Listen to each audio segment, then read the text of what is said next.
먼저 이 질문을 좀 생각해 봐야 합니다. 성경이 말하는 성공이 무엇인가? 어떤 것이 하나님께서 보시는 성공인가? 성공하기 위해서 성경은 인생을 어떻게 계획하라고 말하는가? 이 문제를 우리가 살펴보는 것입니다. 굉장히 중요한 질문이죠. 성공에 대한 하나님의 뜻이 무엇인지 모르면 어떻게 될까요? 정신없이 살아가게 됩니다. 인생이 완전히 다른 길로 빗나가게 되죠. 생각 없이 돈 벌고 생각 없이 세상 쫓아다니다가 그냥 무너져 버리는 거죠.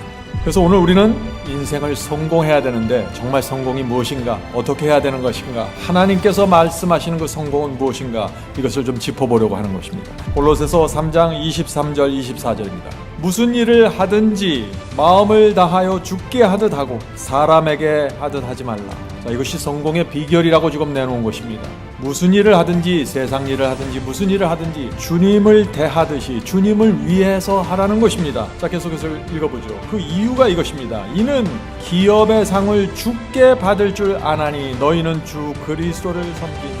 성도 여러분, 여기 분명히 나오죠. 성공의 비결입니다. 바울이 말하는 성공이 지금 무엇입니까? 우리 인생을 끝마쳤을 때 주님께서 상을 주시는 그 상을 받는 사람들이 성공한다는 것입니다. 예수께서 재림하실 때 우리가 최후의 보상을 받게 되는 것입니다. 그 보상을 받기 전까지 우리는 어떤 때는 시련을 당하고 어떤 때는 고통을 당하고 어떤 때는 진리를 위해서 희생하면서 간다는 것입니다. 자, 그런데 어떻게 하면은 바울이 상을 받을 수 있다고 했습니까? 이 상을, 주께서 주시는 이 상, 무슨 일을 하든지 주님을 대하듯이 하라는 것입니다.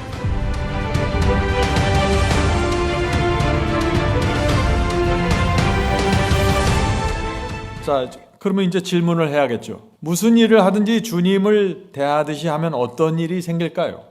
어떤 일이 생기는데 성공한다고 할까요? 어떤 사람이 눈앞의 이익을 보면서 일하지 않고 눈앞에 있는 이익을 보면서 일하지 않고 주님을 대하듯이 일하면 어떤 일이 생길까요? 하는 질문입니다.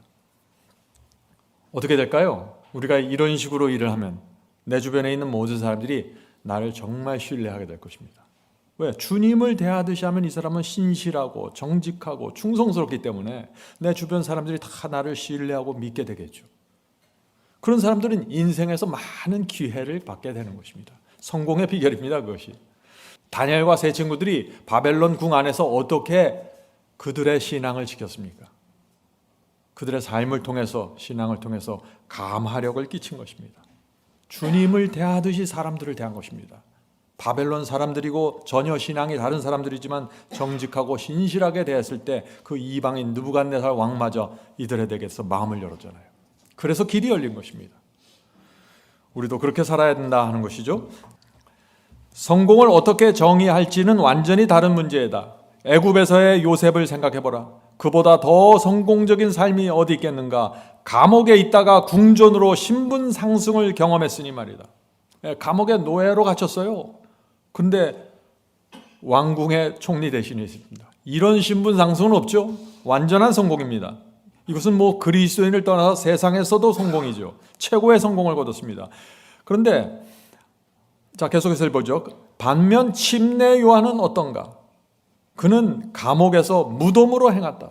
똑같이 감옥에 들어갔어요. 그런데 이 침례 요한은 목이 잘려서 죽었습니다. 이 침례 요한의 생애를 보면은요, 어때요? 전혀 성공한 것 같지 않습니다. 많은 사람들이 죽는 장면을 보고 이 사람은 성공했구나. 이 사람은 인생은 실패했구나 그러죠. 늙어서 고생하고 그러다가 신앙을 지키다가 어디 선교사로 가서 갑자기 뭐 죽으면은 사람들이 그 사람을 인정하지 않는 것입니다. 왜? 노년과 마지막 죽는 장면이 처참했다는 것이죠. 그러나 성경은 그렇게 판단하지 않는다는 것입니다. 계속해서 읽어보죠. 그의 삶, 침례 요한의 삶은 얼마나 성공적이었는가. 이 모든 것이 우리가 성공이라는 것을 어떻게 정의하느냐에 달려있다. 그렇죠? 성공을 어떻게 정의하는가에 따라 전혀 달라집니다. 부자가 되고 대통령이 됐어도 철저하게 실패한 사람들이 나올 수 있다는 것이죠. 또 감옥에서 쓸쓸히 죽임을 당해도 최고의 성공을 거둘 수 있다는 것입니다. 이것이 성경이 말하는 성경이다. 하나님께서 보시는 인생이 중요한 것입니다. 그래서 하나님께서 계속해서 읽어보죠. 어디에 사는 누구인 것, 성공에 대해 어떤 태도를 갖고 있던 간에 돈과 재정은 모든 사람들의 일부이다. 우리는 기본적인 청지기 생활과 재정 원칙이라는 맥락에서 성공을 살펴볼 것이다. 자, 이제 넘어가 보겠습니다. 우선순위 바로 정하기. 이것이 성공의 첫 번째 원칙입니다. 성공의 첫 번째 원칙은 인생의 우선순위를 정확하게 정해야 된다는 것입니다. 자, 전도서 12장 1절 보겠습니다. 너는 청년의 때 곧 곤고한 날이 이르기 전 나는 아무 낚시 없다고 할 때 가깝기 전에 너의 창조자를 기억하라. 인생에서 최고의 우선순위가 무엇입니까? 창조주를 기억하는 것입니다. 창조주. 젊었을 때 창조주를 바라보고 하나님께 인생을 바치면서 창조주를 위해서 계획하는 것, 이것이 성공을 위한 첫 번째 단계라는 것이죠. 성도 여러분, 내 인생에서 무엇이 가장 중요한지 먼저 알아야 됩니다. 그것이 성공을 위한 첫 번째 발걸음입니다. 자, 여기 이 성공을 위한 또 우선순위를 우리가 어떻게 정해야 되는지가 나옵니다. 예수께서 너희는 먼저 그의 나라와 그의 의를 구하라. 그리하면 이 모든 것을 너희에게 더하시리라. 마태복음 6장 말씀이죠. 이렇게 말씀하셨을 때 그분께서는 삶의 여러 가지 필요들 속에서 우선순위를 어떻게 정해야 할지 가르쳐 주신 것이다. 나이가 들어 신앙을 시작하기 전에 어린 시절 예수님을 위한 선택을 하지 않은 사람이라 할지라도 청지기 생활과 관련하여 올바른 결정을 할 기회가 남아있다. 젊었을 때부터 창조주 하나님을 기억하면서 신실하게 살지 않았을지라도 여전히 기회가 남아있다는 것입니다. 어떤 기회요? 먼저 그의 나라와 그의 의를 구하면서 우리의 남은 생애를 살면은 성공적으로 우리의 인생을 마칠 수 있다는 것입니다. 희망적인 말씀이죠. 그래서 우리가 어떤 상황에 있든지 어떤 나이에 있든지 먼저 하나님의 의를 구하면서 살면 내가 가난하든지 부자든지 하나님께서 내 인생을 성공으로 취급하시고 풍요롭게 인도하신다는 것입니다. 저는 이 말씀이 얼마나 좋은지 모르겠습니다. 또 중간에 보면은요, 또 야곱의 이야기가 나오죠. 야곱의 성공을 얘기하는 것입니다. 하나님께서 이 야곱의 인생을 어떻게 성공적으로 이끌었는지. 야곱이 성공한 이유가 무엇일까요? 야곱은 자신의 생애를 바친 중요한 서원을 하나님께 서약을 드렸습니다. 이 서약을 기점으로 야곱의 인생이 완전히 분위기가 전환이 됩니다. 자, 창세기 28장 보겠습니다. 창세기 28장에 그 장면이 나오죠. 20절 22절. 야곱이 서원하여 가로되. 자, 야곱이 서원하는 장면은 야곱이 밤에 아버지 집을 도망치면서 깊은 고민 가운데서 하나님께 약속을 드린 그 장면입니다. 자, 계속해서 읽어보죠. 야곱이 서원하여 가로되 하나님이 나와 함께 계시사 내가 가는 이 길에서 나를 지키시고 먹을 양식과 입을 옷을 주사 나로 평안히 아버지 집으로 돌아가게 하시오면 여호와께서 나의 하나님이 되실 것이요 내가 기둥으로 세운 이 돌이 하나님의 전이 될 것이요 하나님께서 내게 주신 모든 것에서 10분의 1을 내가 반드시 하나님께 드리겠나이다 하였더라. 성도 여러분, 이것은 지금 내가 하나님께 11조를 바치겠다고 약속할 만한 상황이 아니에요. 지금 야곱은 가진 게 아무것도 없어요. 지금 보찜 하나 들고 지금 도망하고 있는 상황입니다. 그런데 가장 절박하고 가장 어려운 상황에서 이 야곱은 믿음으로 하나님께서 내게 주신 모든 것에 앞으로 주실 것이죠. 내게 주신 모든 것에서 10분의 1을 내가 반드시 하나님께 드리겠나이다 하고 선언하고 시작하는 것입니다. 이것이 성공의 비결입니다. 하나님께 내 생애를 다 드리고 내 재물의 모든 것을 하나님의 소유주라는 것을 인정하면서 시작할 때 하나님께서 야곱을 어떻게 버릴 수 있겠어요? 아무리 거짓말을 하고 도망쳤던 사람이랄지라도 하나님께서 이런 야곱을 다시 붙잡고 이 야곱의 일생을 이끌어 가시는 것입니다. 그래서 야곱은 이 도망치는 이날 밤에 두 가지 원칙을 세운 것입니다. 하나는 영적인 원칙, 내 남은 생애를 하나님께 다 드리겠습니다는 영적인 원칙을 세운 거고, 두 번째 11조 재정 원칙, 이 두 가지 원칙을 세운 것입니다. 이것이 야곱이 성공한 이유라 하고 지금 말하고 있는 것입니다. 이런 말씀이 있습니다. 야곱이 하나님께 영적, 재정적 헌신을 서약한 후에 하나님께서는 그를 인도하여 우물가에서 라헬을 만나게 하셨다. 자, 이 순서를 잘 봐야 됩니다.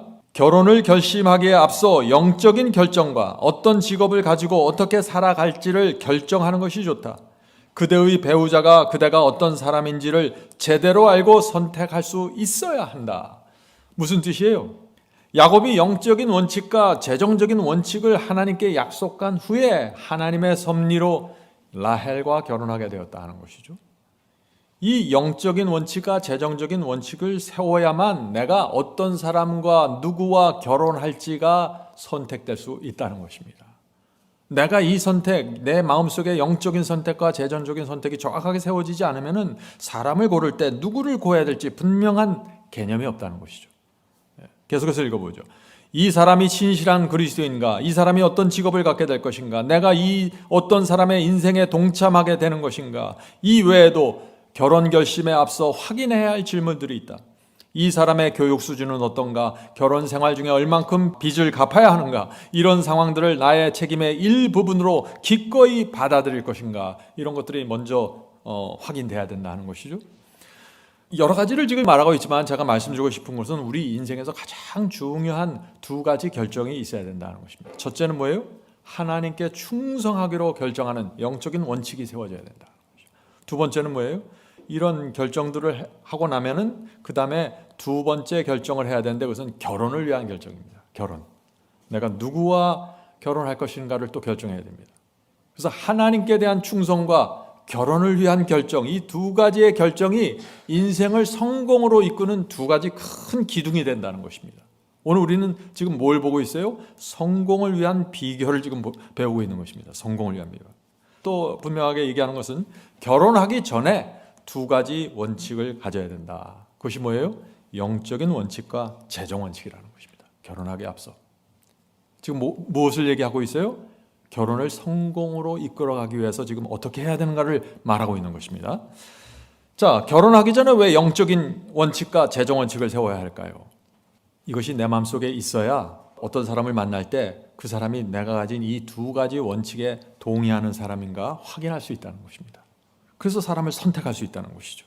그래서 여러분들이 과거에 이런 원칙을 갖지 않고 결혼했다고 할지라도 지금부터라도 재정 원칙과 영적인 원칙을 갖고 부부가 의논하고 한 마음으로 연합하면은 그것이 뭐예요?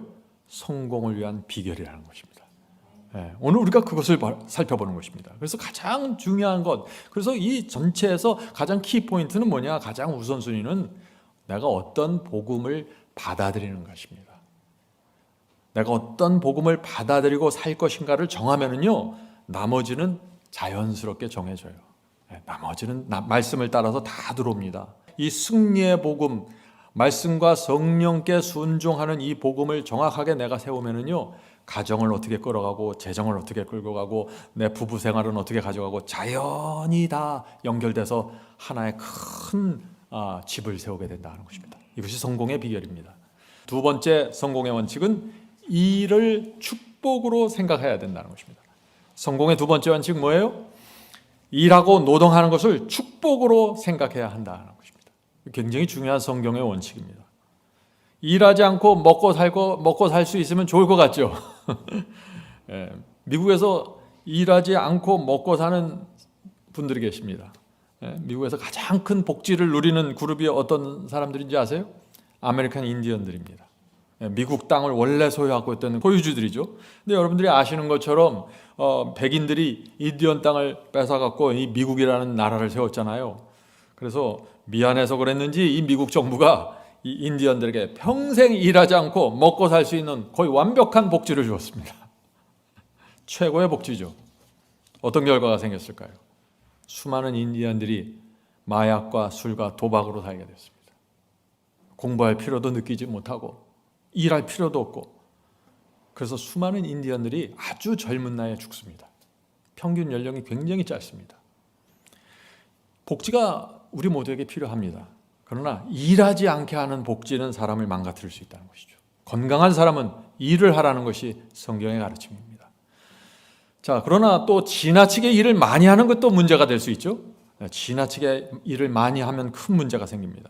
그래서 이 바울은 일과 노동에 대한 분명한 원칙을 또 주십니다. 자, 우리 데살로니가 후서 그 말씀을 볼까요? 데살로니가 후서 3장 8절부터 10절입니다. 누구에게든지 음식을 값없이 먹지 말고 오직 수고하고 애써 주야로 일함은 너희 아무에게도 폐를 끼치지 아니하러 함이니 우리에게 권리가 없는 것이 아니오 오직 스스로 너에게 본을 보여 우리를 본받게 하려 함이니라. 우리가 너희와 함께 있을 때 너에게 명하기를 누구든지 일하기 싫어하거든 먹지도 말게 하라 하였더니. 바울의 원칙은 분명하죠. 이 말씀에는 여러 가지가 포함되어 있습니다. 그러나 우리가 오늘 이 주제에 맞는 것을 보면은요, 노동과 일은 분명한 성경의 원칙이라는 것입니다.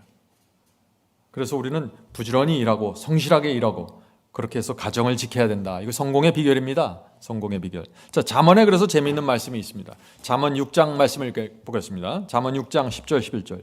좀 더 자자 좀 더 졸자 손을 모으고 좀 더 누워있자 하면 내 빈궁이 강도같이 오며 내 군핍이 군사같이 이르리라. 잠자기 좋아하고 누워있기 싫어하는 분들 계십니까? 피곤할 땐 다 이렇게 하고 싶죠? 그런데 이런 식으로 집에서 둥글둥글 하면서 게으름이 습관이 되면은 다 무너진다는 것입니다. 재정도 무너지고 신앙도 무너지고 정신도 무너지고 다 무너진다는 것입니다. 그래서 적당한 일, 우리에게 꼭 필요한 일을 하면서 살아가야 된다는 것이죠. 자, 그런데 문제는 우리가 얼마만큼 어떻게 일을 해야 되는가 하는 포인트입니다. 바울은 또 이 점에 있어서 또 중요한 말씀을 주셨습니다. 에베소 4장 28절입니다. 에베소 4장 28절. 가난한 자에게 구제할 수 있도록 자기 손으로 수고하여 선한 일을 하라. 자, 수고해서 돈을 버는데 가난한 자에게 구제할 수 있을 정도로 벌라는 것이죠. 선한 일을 하면서 돈을 벌라는 것입니다. 이것이 성공의 원칙이라는 것입니다. 이 돈 버는 이유와 목적이 무엇이냐 하는 것이에요. 단지 나를 위해서 재물을 쌓기 위해서가 아니라 가난한 자를 구제하기 위해서 복음을 전하기 위해서 선한 일을 하기 위해서 돈을 벌라는 것입니다. 일을 하고. 이렇게 될 때는 사탄이 이런 사람 근처에는 가까이 오지도 못해요. 돈에 대한 분명한 목적이 있으면 성공의 원칙이 들어가게 되는 것입니다.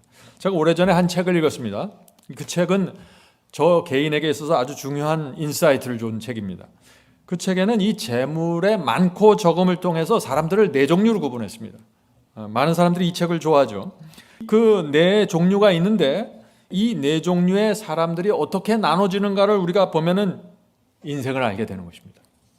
부자는 어떻게 살아야 되고 가난한 자는 어떻게 살아야 되는지. 자, 이제 하나씩 좀 살펴보도록 하죠. 먼저 속부입니다. 속부는 세속적인 부자를 뜻합니다.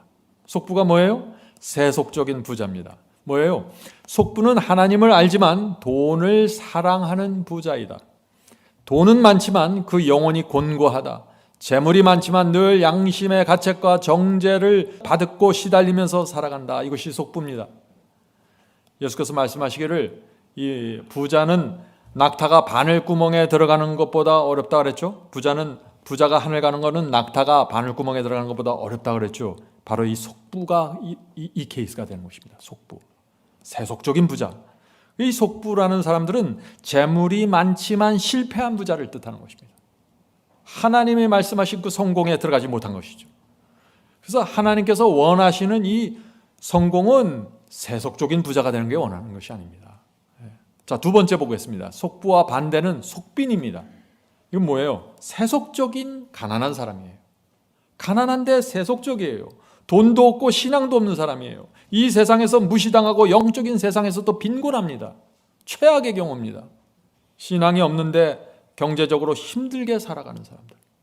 이 세상에서 고생하면서 사는데 구원까지 잃어버리는 사람들. 속빈입니다. 최악의 경우입니다. 자, 그렇다면 세 번째는 누구일까요? 성부입니다. 성부. 거룩한 부자, 경건한 부자입니다. 성부는 하나님께서 만드신 부자입니다. 성부는 뭐예요? 아브라함과 요셉 같은 부자죠. 자, 성부는 진리를 사랑합니다. 가난한 자를 불쌍히 여깁니다. 진리를 전파하고 세우는데 재물을 사용하는 부자가 성부입니다. 헌금을 많이 한다고 성부가 되는 게 아니에요. 여기 오해가 있으면 안 됩니다. 성부는 반드시 진리가 무엇인지를 아는 부자입니다. 성부는 진리를 분별합니다. 그리고 진리를 전하는 사역에 자신의 재물을 투자할 줄 아는 사람입니다. 성경의 진리가 뭔지 모르면 돈이 아무리 많고 아무리 남을 도와줘도 성부가 될 수 없는 것입니다. 진리를 알아야 돼요. 하나님께서 이 진리를 전파하는 그 길을 보면서 자신이 하나님께서 주신 그 청지기 직분을 잘 사용하는 사람들, 이 사람들이 거룩한 부자 성부입니다. 하나님께서 진리를 전하기 위해서 이 성부들을 움직이시는 것입니다. 구약시대 욥, 아브라함, 이삭, 야곱, 요셉 모두 성부였습니다. 하나님께서는 그들에게 재물과 충성의 은사를 주시고 진리를 보존하고 진리를 전파하는 데 이들을 활용하는 것입니다. 부자 중요합니다. 근데 성부가 되어야 의미가 있는 것입니다. 초대교회에서도 이 성부들이 활약했습니다. 아리마대 요셉, 니고데모 같은 성부들이 복음을 전하는데 중요한 역할을 했죠. 성도 여러분, 하나님께서 이 진리에 충성하는 거룩한 부자들을 귀하게 보십니다.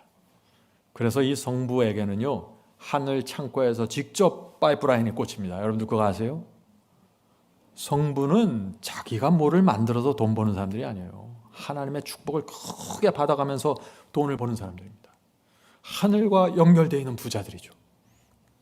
그래서 내가 재물을 어떻게 사용하는가, 또 내가 진리를 어떻게 보고 있는가에 따라 부자가 두 종류로 나누는 것입니다.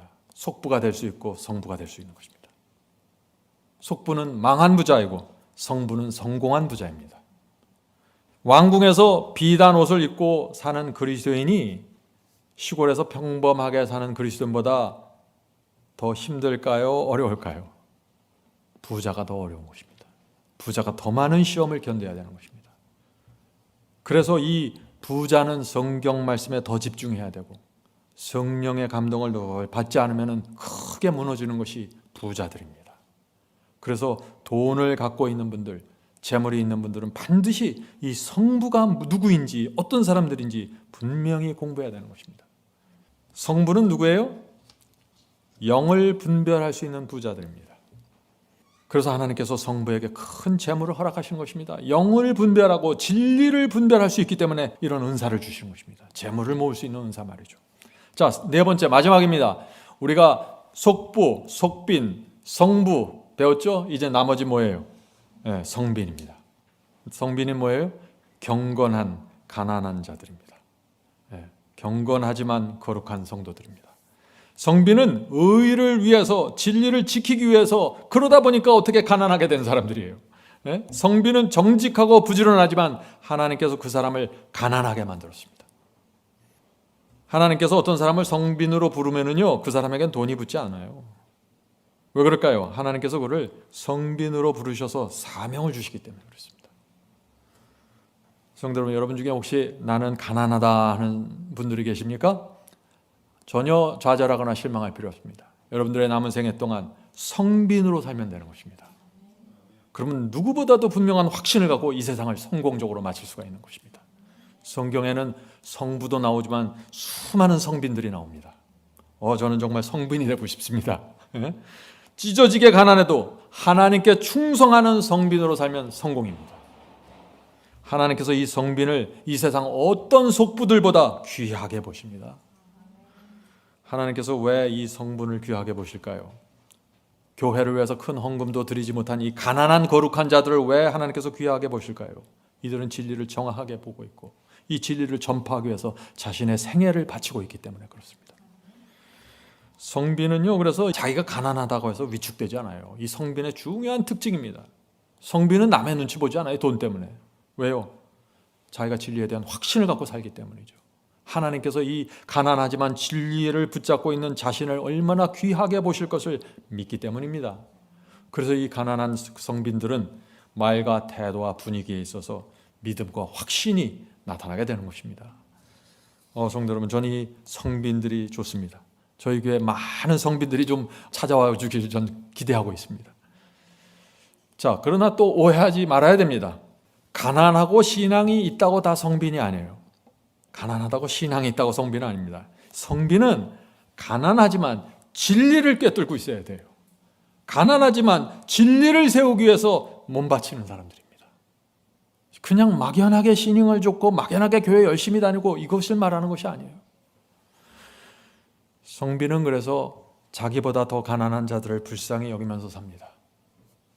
성빈은 가난하지만 먼저 그 나라와 그 의를 구하면서 삽니다.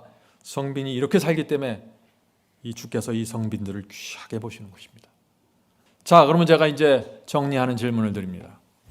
속부, 속빈, 성부, 성빈, 이 네 부류 중에서 어떤 사람들이 성공한 사람일까요? 여러분들 대답하실 수 있죠? 누가 성공한 사람이에요? 성부와 성빈입니다. 반드시 이 둘 중 하나에 속하면 인생의 성공입니다. 부자도 좋고 가난해도 좋습니다. 반드시 거룩한 부자 아니면 거룩한 가난한 자, 둘 중 하나면 하나님께서 우리를 보실 때 성공입니다. 그래서 이 거룩한 부자, 거룩한 가난한 자는 다 같은 종류의 사람들입니다. 하나님께서 그 환경과 은사에 따라 어떤 사람은 재물을 주시고 어떤 사람은 가난을 허락하면서 각자에게 맞춰진 사역을 줘버리는 것입니다. 그래서 이 성부와 성빈 사이에는 엄청난 재산 차이가 있잖아요. 함께 할 수 없는 사람들이, 세상적으로 보면 같이 다닐 수 없는 사람들이에요. 그러나 이들이 신앙과 진리에 대한 충성심이 같으면 이 두 부류가 협력해서 놀라운 사역을 이뤄냅니다. 이것이 기독교 역사입니다. 이것이 기독교 역사예요. 성부와 성빈은 신앙의 길도 같고 인생의 목적도 같아요. 단순히 재산 차이예요. 그래서 저는 지금까지 살아오면서 이 선교 사역을 하면서 성빈과 성부가 연합하는 모습들을 가끔 보았습니다. 제가 본 어떤 경우는 이런 겁니다. 한 사람은 재물이 많았습니다. 그분은 부자인데 진리를 정확하게 깨달았고 자신의 11조만 아니라 많은 재물을 진리를 위해서 바쳤어요. 그런데 또 하나의 그 성빈이 있었습니다. 이 사람은 가난하지만 혼신의 힘을 다해서 승리의 복음을 전하고 설교했습니다. 이 둘이 어떻게 만났어요? 하나님의 섭리로 만났어요. 그래서 협력하고 기도하면서 놀라운 사역을 했습니다. 그들의 사역을 통해 수많은 사람들이 구원받았습니다. 성도 여러분, 성부가 되든지 성빈이 되든지 우리는 개념치 말고 하나님께서 우리에게 베푸신 것에 만족하면서 살고 어떻게 해서든지 주님의 역사를 이루기 위해서 최선을 다하는 것, 그것이 성공의 비결입니다. 성공은 재산과 상관없어요. 성공의 세 번째 원칙은 돈을 버는 시기, 이 돈을 버는, 우리 인생에서 돈을 버는 시간을 잘 통과해야 된다는 것입니다. 성공의 원칙입니다. 자, 20대 학교 교육이 대부분 끝나죠? 20대 학교 교육이 끝나면 60대 은퇴할 때까지 우리가 적어도 40년을 일하게 됩니다. 이 기간, 이 돈 버는 시간을 어떻게 보내는가에 따라 인생이 크게 움직인다는 것이죠. 112페이지에 중요한 말씀이 나옵니다. 자, 일하며 돈을 버는 시기는 약 40년 정도 된다. 많은 사람들에게 이 시기는 자녀를 기르고 교육하는 때일 뿐 아니라 집을 사는 것과 같은 큰 규모의 지출이 일어나는 때이다. 이때는 재정적으로 매우 힘든 시기다. 자녀 교육의 방향을 잘못 잡죠? 인생에 큰 문제가 생깁니다. 이 집 같은 거 큰 돈을 투자해서 이 부동산을 구입하는 거 잘못하죠? 잘못하면 회복할 수 없는 데미지를 받게 되는 것입니다. 그래서 이 시기 굉장히 중요하다는 것입니다. 자, 계속해서 읽어보죠. 이 시기는 가족이 함께 보조를 마치며 평생을 함께할 끈끈한 정을 만들어가는 시기이기 때문에 매우 민감한 때이다. 그렇죠. 이 40년을 어떻게 지나가는가 굉장히 중요한 시간이라는 것이죠. 근데 이 40년을 성공으로 마치는 성공의 비결이 뭐예요? 가족이 하나로 끈끈하게 연합하는 것입니다. 이것이 성공의 비결입니다. 계속해서 읽어보죠. 이맘때 재정적 문제가 결혼을 깨트릴 수도 있는데 실제로 그런 일이 많이 발생한다. 그렇죠. 경제적인 문제 때문에 이혼하는 케이스들이 점점 더 많아지고 있죠. 자, 계속해서 읽어보죠. 부부가 함께 신앙생활을 하며 성경적 원칙을 따를 마음을 가지고 있다면 이 시기를 훨씬 더 안정적으로 지나갈 수 있다. 우리가 살다 보면 사실 실수할 때가 많죠. 자녀 교육의 방향도 잘못 잡을 수 있고 집을 구입할 때 잘못할 수도 있고 큰 돈을 투자하면서 또 실수하고 이런 실수할 때가 있습니다. 모든 가정에 위기들이 찾아옵니다. 위기가 한 번 없이 인생을 사는 사람은 저는 본 적이 없는 것 같아요. 지금까지. 자, 그렇다면 이 위기를 어떻게 극복해야 되는가 하는 것을 우리가 보는 것입니다. 제일 중요한 것이 뭐예요? 여기 오늘 말씀하셨잖아요. 부부가 말씀과 신앙으로 하나로 연합해야 된다는 것입니다. 부부가 말씀과 신앙으로 연합하면은요, 어떤 어려움도 극복할 수 있어요. 안 되는 것이 없습니다. 성도 여러분, 부부가 함께 모여 무릎을 대고 기도하면서 인생에 대한 계획을 세워야 하는 것입니다. 부부가 함께 공부를 해야 되는 것입니다. 성경 공부를 해야 돼요. 부부가 함께 성경을 공부해야 인생을 세우는 같은 생각을 갖게 되는 것입니다. 결혼하기 전에 성경 공부를 두 남녀가 함께 하면 그것도 큰 축복이 되는 것입니다. 두 사람이 하나의 마음으로 연합하는 것입니다. 자, 그래서 세 가지 원칙이 세워지는 것입니다. 결국 세 가지 원칙. 첫 번째, 영적인 원칙입니다. 두 번째, 재정적인 원칙을 세워야 되고, 세 번째, 자녀 교육, 가정과 자녀 교육에 대한 원칙이 세워져야 됩니다. 이 세 가지 원칙을 세우면 어떻게 돼요? 이것이 성공의 비결이라는 것입니다. 가정이 평강 가운데서 전생애를 살 수 있다는 것입니다. 이것이 성경이 우리에게 말하는 성공의 비결입니다.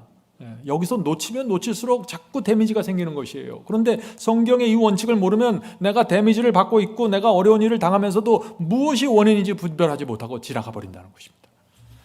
112페이지 하단 보겠습니다. 이 시기에 이 노동을 하는 일을 하는 40년의 돈을 버는 40년의 시기죠. 이 시기에 세상에 태어난 자녀들은 여호와의 기업이다. 우리는 이 자녀들을 양육하는데 큰 책임이 따라온다는 것을 기억해야 한다. 그리스도인 부모의 목표는 자녀들이 이 땅에서 훌륭한 사람으로 성장할 수 있도록 잘 교육할 뿐 아니라 다가올 세상에도 합당한 자들로 키워내는 것이다. 자녀 교육의 목표가 뭐예요? 자녀들이 이 땅에서 성실하게 일하면서 빛과 소금으로 살아갈 수 있도록 교육시키는 것입니다. 이 자녀들을 위한 최종적인 목표는 뭐예요?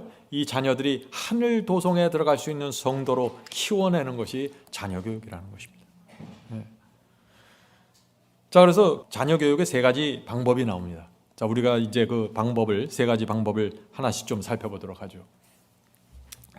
자, 첫 번째, 그리스도인 가정 환경을 제공하라입니다. 그리스도인 가정 환경을, 자녀를 잘 기르려면 가정 환경을 잘 제공해야 된다는 것이죠. 부부가 맨날 싸우면 교육이 되겠습니까? 안 된다는 것이죠.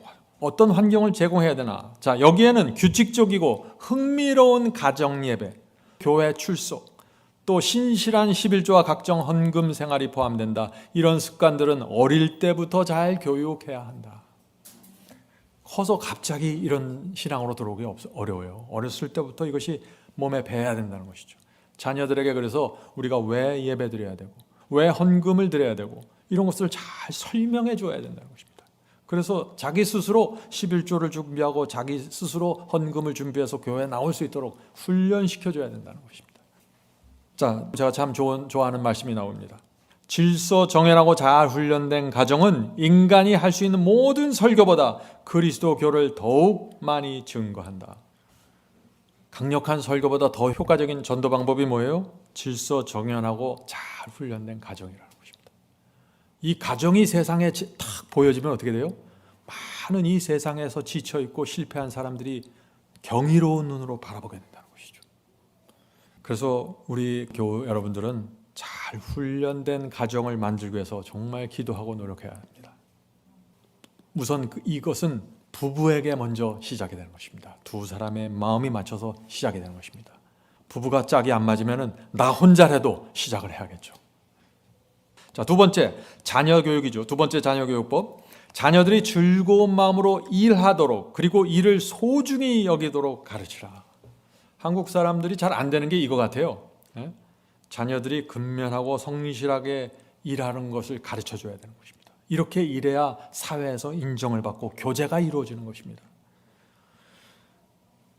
우리 자녀들에게 공부만 집중하잖아요. 우리 한국 사람들이 많이 공부해라만 하죠. 사실 공부는 학교 다닐 때만 하고 끝나고 나면 다 일이에요. 40년은 다 일입니다. 근데 공부만 집중하니까 일터에 나가서 일을 못하는 거예요, 사람들이. 참 안타까워요. 그 찰스 데이비스라는 사람이 있는데 이런 얘기를 했습니다. 나이가 드는 것은 강제적이다. 그러나 성장하는 것은 선택적이다. 무슨 뜻이에요? 해가 넘어가면 나이는 무조건 먹잖아요. 근데 나이가 든다고 해서 저절로 훈련되고 저절로 성장하는 건 아니라는 것입니다.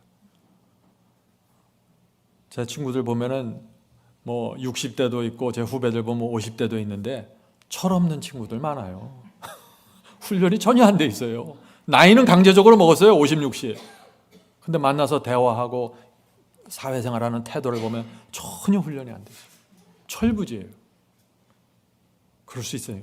나이는 50 먹어도 60 먹어도 정신상태, 태도, 교육, 예의, 매너 20대, 10대밖에 안 되는 거예요. 성장이 안 된 것입니다. 이렇게 되면은 그리스도인의 생활을 할 수가 없는 거예요. 그래서 우리 자녀들에게 성실하게 사회생활하는 법 배워줘야 한다는 것입니다. 성도 여러분, 아직 기회가 남아 있습니다. 우리 자녀들이 이미 다 성공했다면 어떻게 될까요? 많은 분들이 이 질문을 해요. 목사님, 이미 자녀들이 다 결혼하고 다 끝났습니다. 전 자녀 교육 없습니다. 아직 안 끝났습니다. 기도해야 됩니다. 이미 자녀들을 위한 교육법은 그것은 보여주는 교육입니다. 보여주는 거. 이제는 말은 안 들어요. 다 커서 말은 안 들어요. 이제 부모가 내가 진리를 붙잡고 계속해서 한 길을 걸어가는 법을 보여줘야 돼요. 말할 필요 없어요. 그다음부터는. 노아처럼 120년 동안 한 길을 걸어가시는 거예요. 그냥. 그러면 자녀들의 마음에 뭐가 생길까요? 자녀들의 마음에 성령의 음성이 들리기 시작하는 것입니다. 어렸을 때는 그렇게 말을 안 들었던 자녀들도 부모가 노아처럼 한 길을 꾸준히 걸어가면 생각이 있다면 생각하게 될 것입니다.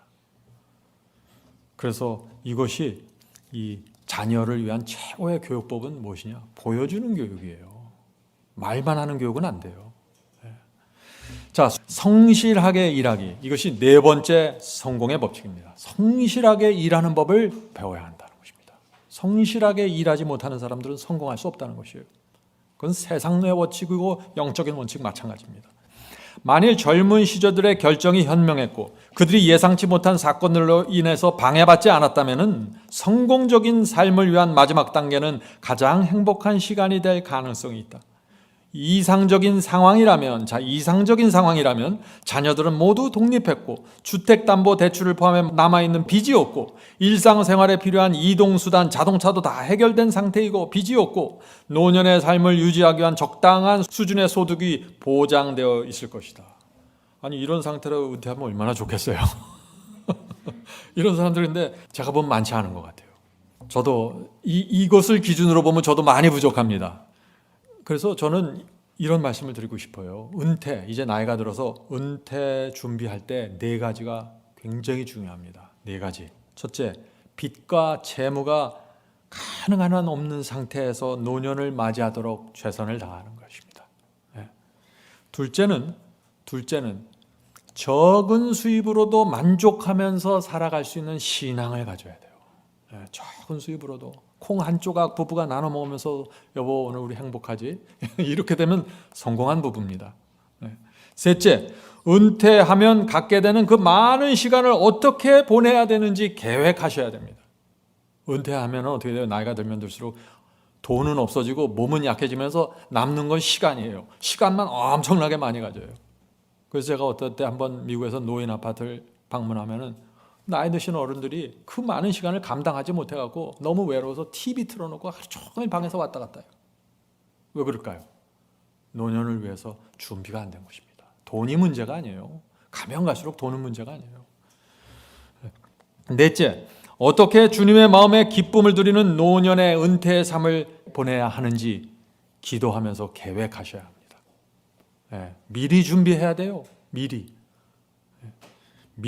준비하면서 내가 은퇴 후에 무엇을 할까? 미리 준비해야 그것이 되는 것입니다. 자, 가장 중요한 것, 이 은퇴를 위한 네 가지 방법이 있는데 이 중에서 가장 중요한 핵심적인 포인트는 뭔가? 남은 인생 동안 내가 어떤 복음을 붙잡고 어떤 말씀에 집중하면서 보낼지 정하는 것입니다. 제가 이 포인트 계속 말씀드리죠. 말씀의 선이 내게 분명하게 잡히면은요, 나머지는 그냥 자연스럽게 결정이 돼요. 근데 말씀의 선을 분명하게 잡지 않은 상태에서 다른 눈에 보이는 조건들을 맞춰가려고 하면 결국은 무너집니다. 아무 의미가 없어요. 아무 의미가 없어요. 결국 하나님께서 인정하는 성공은 말씀에서 시작하기 때문에 그렇습니다. 말씀에서. 어떤 말씀을 붙잡고 가는가가 굉장히 치명적인 큰 차이를 나타내는 것입니다.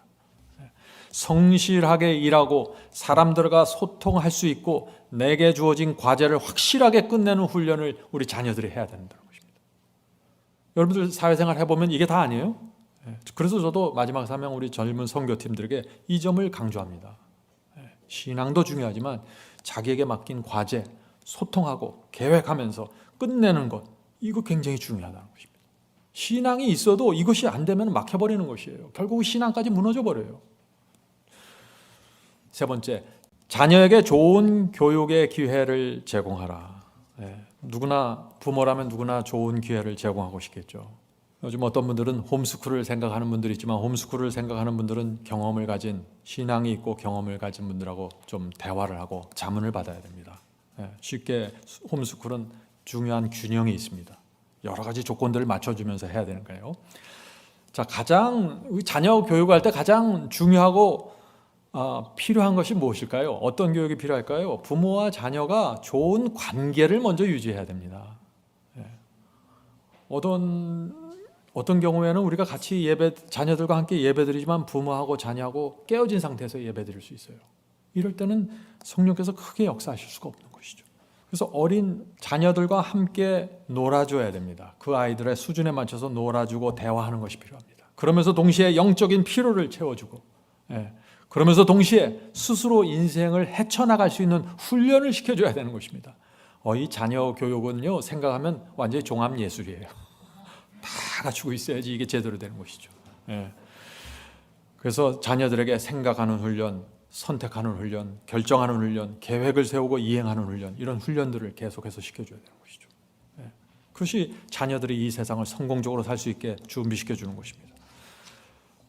이 세 가지를 말씀드렸지만 자녀 교육의 이 중요한 포인트를 하나 제가 말씀드린다면 이것입니다. 이 세상이 우리 자녀들을 끌어당기잖아요. 세상이 자녀들을 끌어당기는 힘보다 부모가 끌어당기는 힘이 더 강해야 돼요. 이게 자녀 교육의 중요한 포인트입니다. 그래야만 이 자녀들이 부모 옆에서 함께 신앙하면서 성장하게 된다는 것이죠.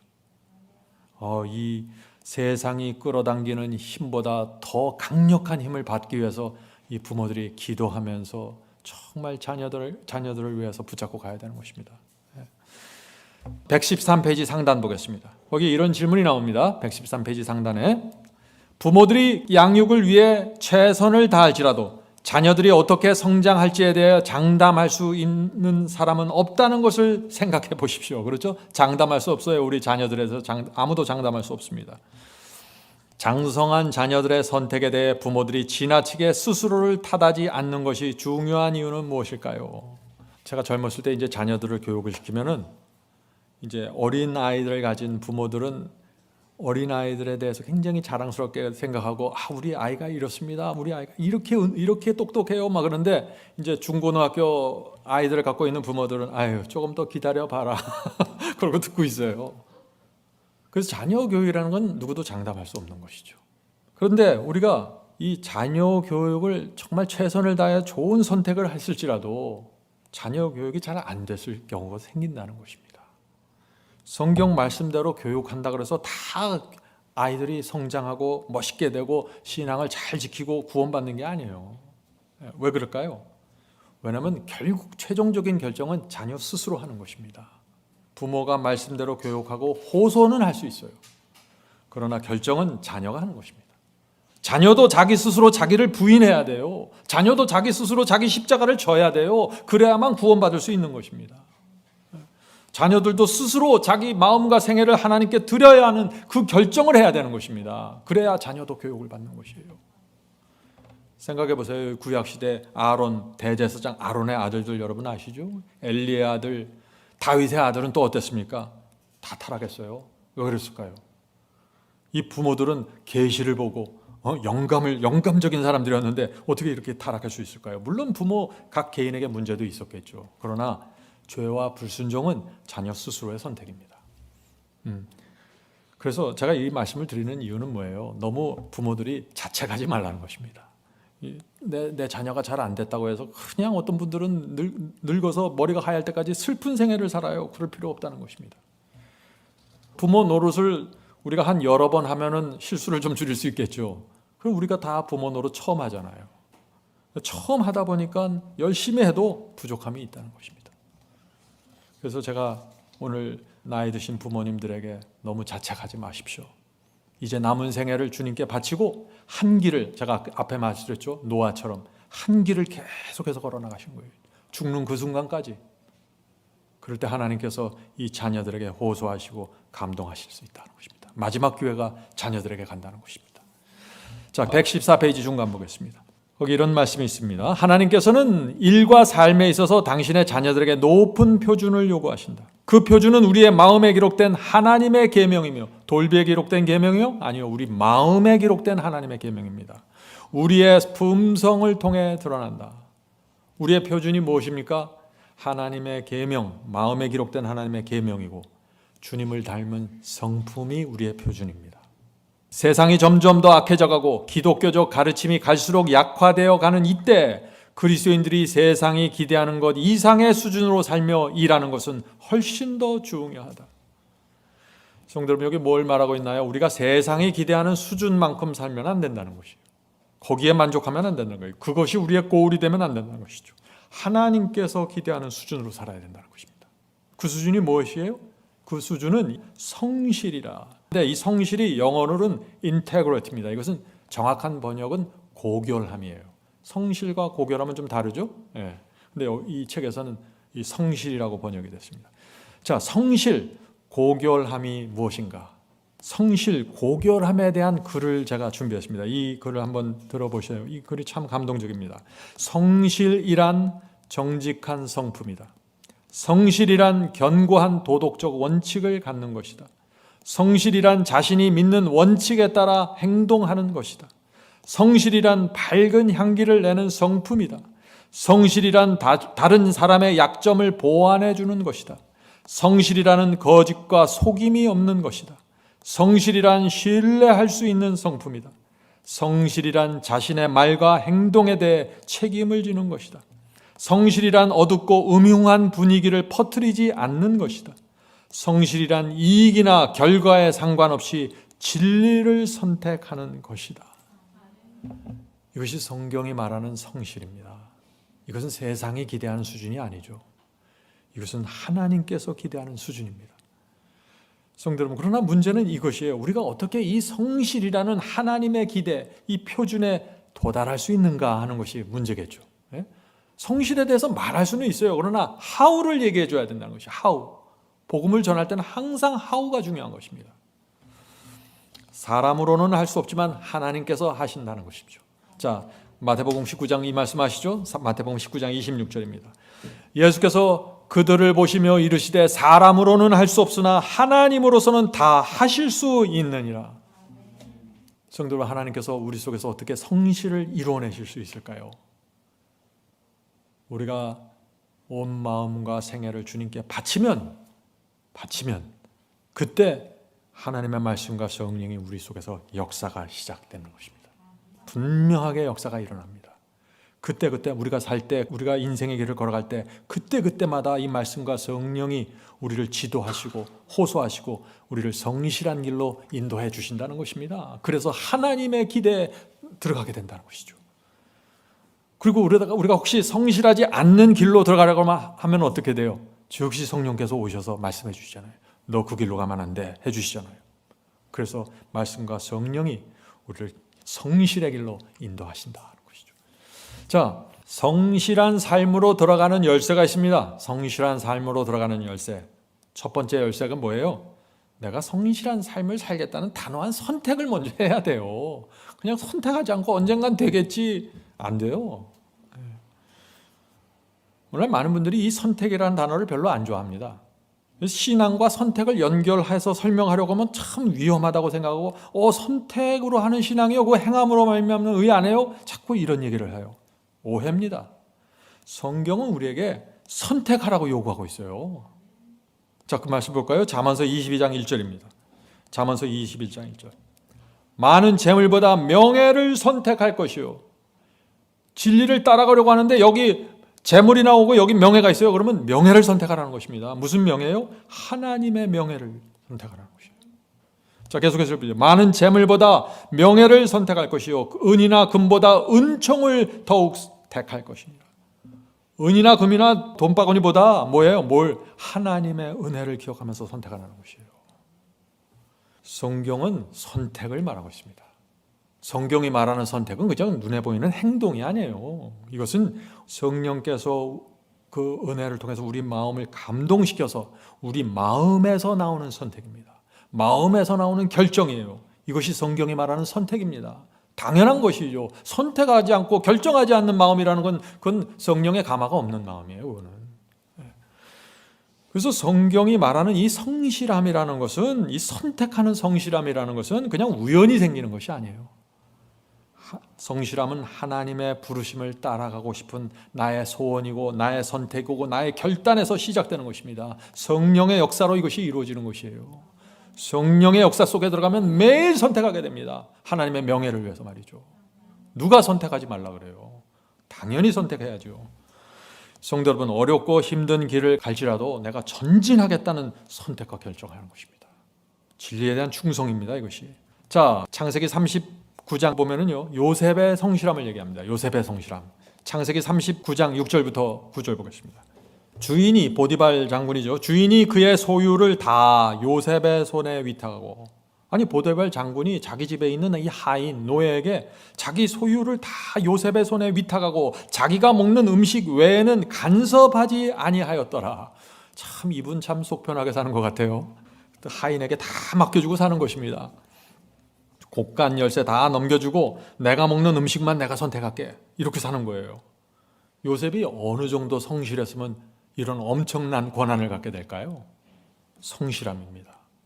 이 보디발 아내가 유혹할 때도 이 요셉의 성실함이 또 나타납니다. 자, 계속해서 읽어보겠습니다. 요셉은 용모가 빼어나고 아름다웠더라. 그래서 이제 아내가 유혹했을 때 이렇게 대답합니다. 이 집에는 나보다 큰 이가 없으며 주인이 아무것도 내게 금하지 아니하였어도 금한 것은 당신뿐이니 당신은 그의 아내임이라. 그런즉 내가 어찌 이 큰 악을 행하여 하나님께 죄를 지으리까? 성도 여러분, 요셉이 어떤 사람인지 보이십니까? 요셉의 신앙과 이 생애에 대한 글이 있습니다. 여러분들 이 글을 한번 제가 읽을 때 묵상해 보시길 바랍니다. 요셉은 어떤 상황에서도 하나님의 눈을 보면서 살았습니다. 그래서 요셉은 하나님의 의에서 떨어져 나가지 않았습니다. 요셉은 욕망보다는 충성을 선택했습니다. 요셉은 감정보다 믿음을 선택했습니다. 요셉은 눈앞의 이익과 편함을 보지 않고 진리를 보면서 살았습니다. 요셉은 영원한 삶을 바라보면 이 땅에서 성실한 나그네로 살았습니다. 요셉에게도 성실함은 쉬운 결정이 아니었지만 그는 항상 하늘이 인정하는 가치를 추구했습니다. 하나님께서는 성실한 요셉에게 이 땅에서 높은 수준의 성공을 주셨습니다.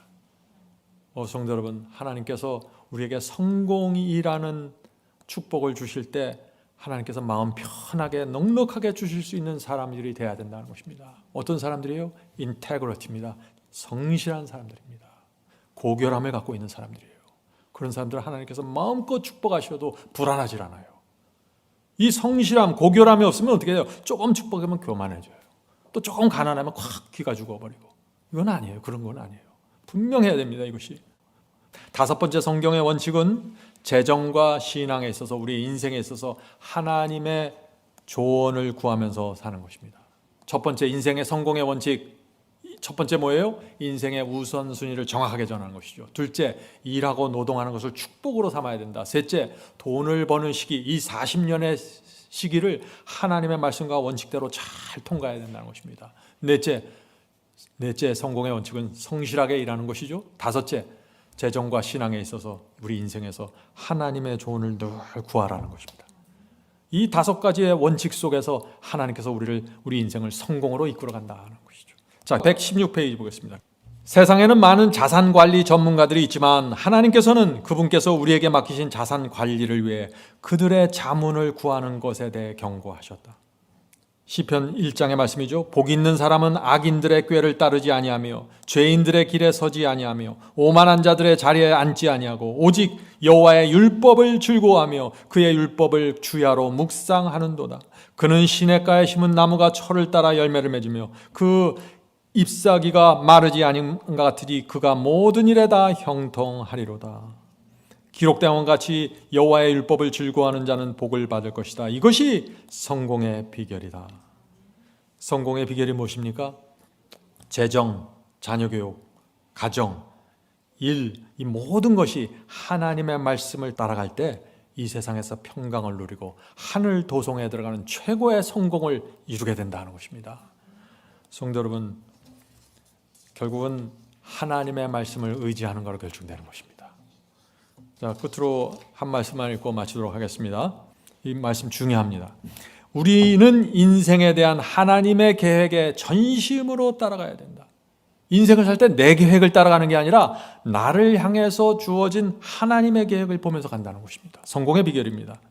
세 가지 방법입니다. 하나님의 계획을 따르는 세 가지 방법. 첫째, 가장 가까이 놓인 일에 최선을 다하고, 저 멀리 있는 일 가려고 그러지 말고 내 주변에 가장 가까이 있는 일에 최선을 다하는 것입니다.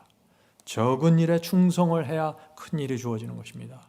내 주변 사람들을 먼저 주님을 대하듯이 대해야만 먼 사람들에게 복음을 전할 수 있는 자로 세워지는 것입니다. 두 번째, 우리의 갈 길을 하나님께 맡기고 하나님께서 인도하신 대로 내가 가겠습니다. 말씀이 인도하시는 대로, 성령께서 나를 인도하신 대로 가겠습니다. 이것이 성공의 두 번째 비결입니다. 세 번째, 하나님의 섭리의 지시를 주목하는 것. 하나님의 섭리를 이게 알려면은요, 이게 그냥 되는 게 아니에요. 앞 두 단계가 돼야 세 단계가 되는 거예요.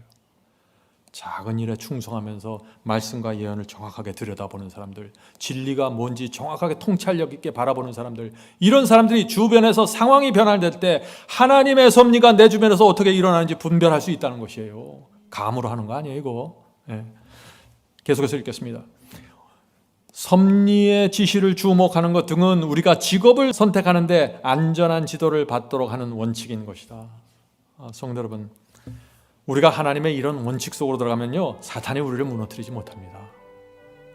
세상 풍파가 거세도 하나님의 원칙 속에 들어가 있는 사람들은 풍요로운 마음으로 성공의 길을 걸어가게 됩니다. 성빈이 될 수 있고 성부가 될 수 있고, 재물이 중요한 게 아니라 마음의 풍요로움과 분명하고 확고한 철학과 사상이 중요한 것입니다. 성령께서 우리를 이 하나님께서 정하신 성공의 길로 인도하시길 간절히 바랍니다. 하늘에 계신 저희들의 아버지, 주께서 성경 속에 이 정말 보석처럼 귀한 하늘의 지혜를 박아 놓으셨는데 저희가 무지하고 게을러서 그 하나님의 말씀과 원칙을 저희의 생애 속에 미처 적용시키지 못하면서 살아왔습니다. 주여, 이 시간에 저희가 회개합니다. 저희를 용서해 주시옵소서. 그러나 저희가 이제 남은 생애라도 하나님의 말씀과 원칙 속으로 돌아가서 주께서 주시는 평강을 받기를 원합니다. 주여, 이 교회 예배드리는 우리 성도들에게 함께해 주시고, 이제 저희 남은 생애 동안 하나님께서 주신 재정 원칙, 하나님께서 주신 가정의 원칙, 하나님께서 주신 이 복음의 원칙대로 살 수 있도록 축복해 주시옵소서. 오랫동안 어둠 속에서 바벨론에서 살면서 아직 가정이 하나로 연합하지 못했습니다. 아직 부부가 하나로 연합하지 못한 가정들이 있습니다. 주여, 불쌍히 여겨주시고 성령으로 감동해 주시옵소서. 그래서 이제 남은 생애 동안 연합의 비밀이 저희 가정 속에서 밝혀질 수 있도록 도와주시옵소서. 주여, 오늘 우리가 배운 말씀을 저희가 붙잡고 가길 소원합니다. 주께서 저희 마음에 말씀과 하늘의 지혜를 새겨주셔서 저희가 가는 길이 이제 헛디디지 않고 실수하지 않도록 지켜주시옵소서. 특별히 이 시간에 저희 자녀들을 위해 기도합니다. 저희 부모의 많은 실수와 부족함이 있었습니다.